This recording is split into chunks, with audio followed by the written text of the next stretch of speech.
Here's the plan for tonight. Straight up. Juventus to win to 0 at plus 140 against Udinese. New York Knicks minus 1.5 at Boston at minus 110. And the Los Angeles Kings moneyline at minus 125 against the Capitals. And yes, we are coming off a 0-3 minus 3.7 unit faceplant yesterday. We bet on 3 rock fights and got 3 blowouts instead. The Patriots turned Giants plus 7.5 into a punchline. The rested Lakers got run off their own floor, and the Flyers' blue line did its best impression of a revolving door. That wasn't bad beats, that was bad reads. One ugly card is a dot on the graph, not the entire trend line, but you fix it by updating the model, not by pouting at the variance. Let's start in Turin. Everyone and their cousin has already decided this Coppa Italia tie is Juventus Win, but Udinese might nick 1, Cup Chaos, 2-1 maybe. Kate Richardson over at Mighty Tips literally typed out home win and both teams to score, and called it a day. That's like looking at a bank vault and betting on the guy with the butter knife. The part people are missing is that Juventus at home this calendar year have been a defensive anomaly. 9 wins in 10 league matches at the Allianz, and they've kept a clean sheet in about 70% of those games. That's not vibes, that's architecture. Udinese, on the other hand, are in relegation mode. They're already signaling heavy rotation because Serie A survival actually matters to them, and when a team fighting the drop sends a B team into a midweek cup match away to Juventus, you're not getting a brave underdog. You're getting a live-fire training session. Take away the headlines and you're left with their away attacking numbers against real teams.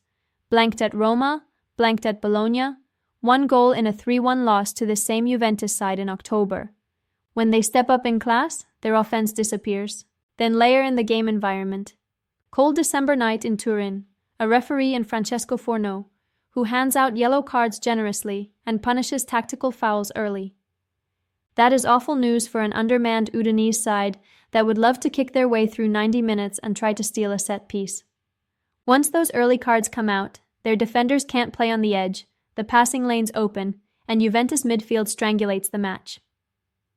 Combine that with Juventus's home clean sheet rate, Udinese's failure to score rate away to the top clubs, and the fact that Vlahovic's absence actually pushes Juve toward more controlled, low-variance football instead of track meets, and win to 0 at plus 140 stops being a cute long shot and starts looking like the most mathematically honest way to back their dominance. Now to Boston, where apparently we're all supposed to be terrified of a garden crowd and a 4-game sample of the Celtics are back. Randy Chambers at Sports Chat Place actually leans Celtics plus 1.5 in what is now basically a pick'em, because the Knicks are 3-5 on the road and the home team has won the last 4 in this rivalry. That's not analysis, that's sports astrology. If you handicap NBA games off venue and recent home-road splits, you're the person paying $100 for a $50 bill because the cashier smiled. The matchup here is about one thing: possession volume. The Knicks are 3rd in offensive rebounding percentage. The Celtics are 28th in defensive rebounding. That is a catastrophe of a mismatch. Over 48 minutes, that gap means New York is live to take 10 to 15 more shots than Boston. You don't need to solve differential equations to know that the team taking significantly more shots with the better half-court offense and better free throw rate is supposed to cover a 1.5-point number more often than not.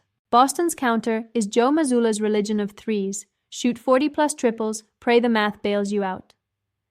That made a lot more sense when the shooters were Jason Tatum, Kristaps Porzingis, and Al Horford. Now it's Peyton Pritchard, Neemias Queta, and lineups with Jordan Walsh at power forward. You saw the absolute ceiling of that approach in the Cleveland game when Pritchard dropped 40-plus and they still barely crawled over the finish line. Banking on repeat outliers is how you go broke. A hot streak and a sound strategy are not the same thing. New York, by contrast, has built their entire identity to punish this exact roster. Karl Anthony Towns drags Keita or any pseudo-center out to the arc, which either leaves the rim unprotected or forces Boston to switch a wing onto a 7-footer who can score inside and out. Jalen Brunson gets to work against a defense that's bottom 10 recently, attacking mismatches in the mid-range while the glass is being demolished behind him.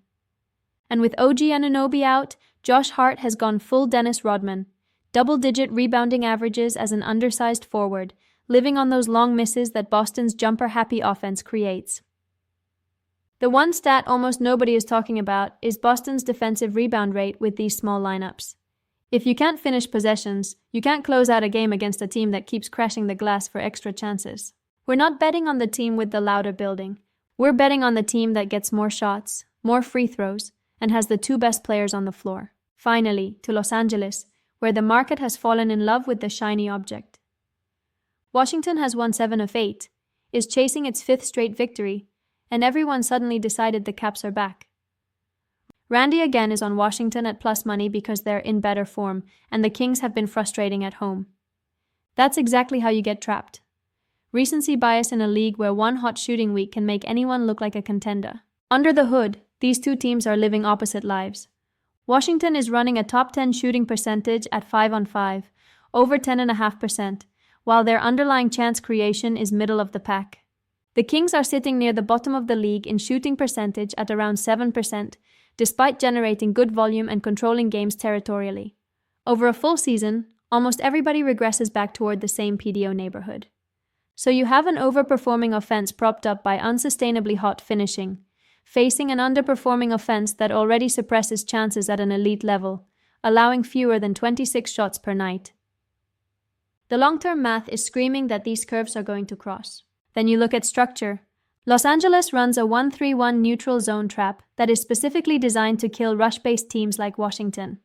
You don't get clean entries, you don't get those pretty 3-on-2 rushes, you get dump-ins and 50-50 corner battles.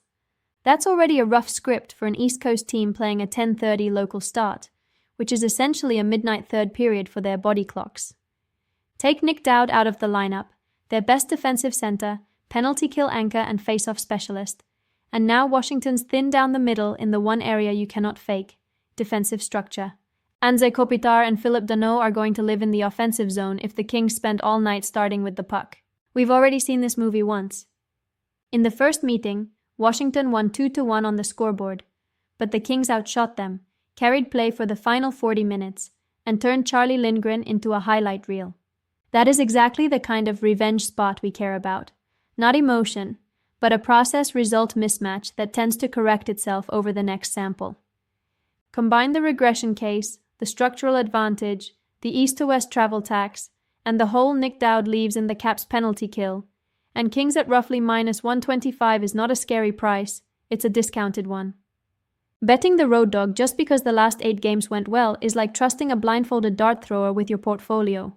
Fun story, terrible strategy. We got punched in the mouth yesterday. Today, we're backing Juventus to suffocate Udinese, the Knicks to win the math war on the glass in Boston, and the Kings to cash the difference between process and results against Washington. As always, the short term is chaos. The edge is in trusting the numbers anyway.